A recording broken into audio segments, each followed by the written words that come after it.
Solar കേരളയുടെ പുതിയ വീഡിയോയിലേക്ക് ഏവർക്കും ഊഷ്മളമായ സ്വാഗതം. ഇന്ന് പരിചിന്തിക്കുന്ന വിഷയം ഒരു പാനൽ എങ്ങനെ ഹാൻഡിൽ ചെയ്യും എന്നുള്ളതാണ്. ഇത് കേൾക്കുമ്പോൾ വിചാരിക്കും, ഒരു പാനൽ എങ്ങനെ ഹാൻഡിൽ ചെയ്യും എന്നുള്ളത് അത്രത്തോളം ഗൗരവമേറിയ കാര്യമാണോ എന്ന് അനേകം ആളുകൾ ചിന്തിക്കും. എന്നാൽ സോളാർ പാനലിനെ കുറിച്ച് പഠിക്കുമ്പോൾ ഏറ്റവും ശ്രദ്ധാപൂർവം ചെയ്യേണ്ട ഒരു സംഗതിയാണ് ഒരു സോളാർ പാനൽ പിടിക്കുക, അതുപോലെ ട്രാൻസ്പോർട്ട് ചെയ്യുക. ഇതെല്ലാം വളരെ ശ്രദ്ധാപൂർവം ചെയ്യേണ്ട സംഗതിയാണ്. എന്താണ് അതിൻ്റെ കാരണം? ഇന്ന് കേരളത്തിലെ സോളാർ ഇൻസ്റ്റലേഷനിൽ നല്ലൊരു ശതമാനവും മൈക്രോ ക്രാക്കിംഗ് ഉണ്ട്. അതിൻ്റെ കാരണം മിസ് ഹാൻഡ്ലിംഗ് കൊണ്ടുണ്ടാണ്. മൈക്രോ ക്രാക്കിംഗ് മാനുഫാക്ചറിങ് ഡിഫക്റ്റ് കൊണ്ടുണ്ടാകാം, മിസ് ഹാൻഡ്ലിംഗ് കൊണ്ടുണ്ടാകാം. എങ്ങനെയാണ് മിസ് ഹാൻഡ്ലിംഗ് കൊണ്ടുണ്ടാകുന്നത്?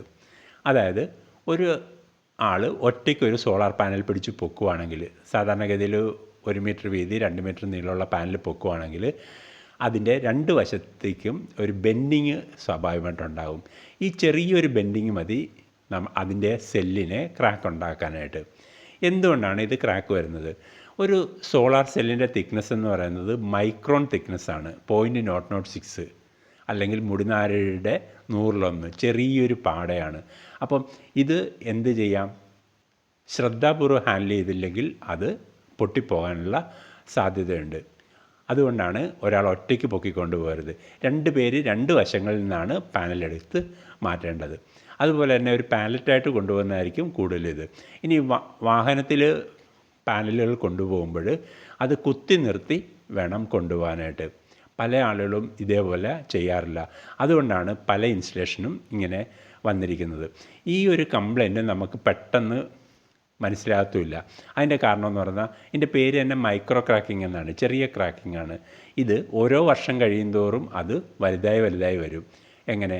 അത് കാണത്തക്ക രീതിയിൽ ചെറിയ പാടുപാട് പോലെ നമുക്കതിൽ വരും. അപ്പോൾ മാത്രമാണ് അത് തിരിച്ചറിയാൻ പറ്റുന്നത്. ഇങ്ങനെയുള്ള മൈക്രോ ക്രാക്കിംഗ് വന്നു കഴിഞ്ഞാൽ പാനലിൻ്റെ എഫിഷ്യൻസിയുടെ 40% 50% ഒക്കെ നഷ്ടപ്പെടാൻ സാധ്യതയുണ്ട്. ആ സമയത്ത് മാത്രമേ നമ്മൾ അറിയുകയുള്ളൂ. കേരളത്തിൽ ഈ ഒരു പ്രശ്നം ഇനി വരാനിരിക്കുന്നേ ഉള്ളൂ. കാരണം ഓൺ ഗ്രിഡ് സോളാർ തുടങ്ങിയത് 2016-ലാണ്. ഇപ്പോൾ ഏതാണ്ട് 5 വർഷം കഴിഞ്ഞിരിക്കുന്നു.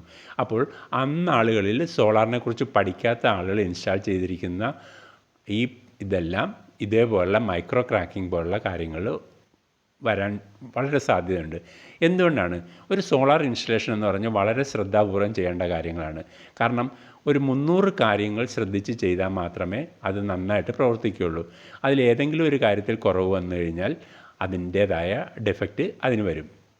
എന്താണെന്ന് വെച്ചാൽ, ഒരു സോളാർ പവർ പ്ലാന്റിലെന്ന് പറഞ്ഞാൽ 5 ഘടകങ്ങളെ കൂട്ടി യോജിപ്പിക്കുന്നതാണ്. Panel, charge controller, battery, inverter, load. ഈ 5 കാര്യങ്ങളിൽ ഉൾപ്പെട്ടിരിക്കുന്ന വ്യത്യസ്ത കാര്യങ്ങൾ മനസ്സിലാക്കിയിട്ട് വേണം അത് ഇൻസ്റ്റാൾ ചെയ്യാനാണ്.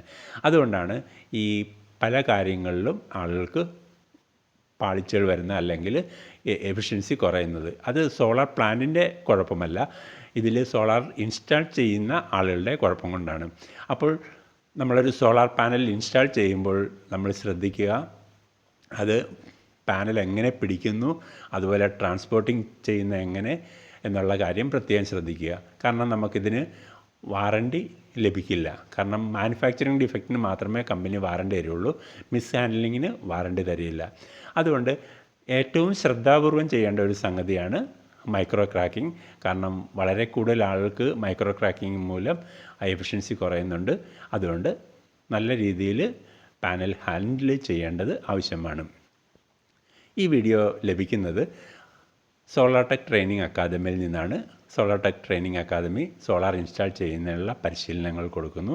അതുകൂടാതെ പൊതുജനങ്ങൾക്ക് ഏറ്റവും പ്രയോജനപ്രദമായ നിർദ്ദേശങ്ങളും അതിൽ സോളാറിനോട് ബന്ധപ്പെട്ട എനർജി എഫിഷ്യൻ്റായിട്ട് എങ്ങനെ ഹാൻഡിൽ ചെയ്യാമെന്നുള്ള കാര്യങ്ങളും നൽകുന്നു. ഇത്രയും സമയം ഈ വീഡിയോ ശ്രദ്ധിച്ച നിങ്ങൾക്ക് ഓരോരുത്തർക്കും നന്ദി പറയുന്നു.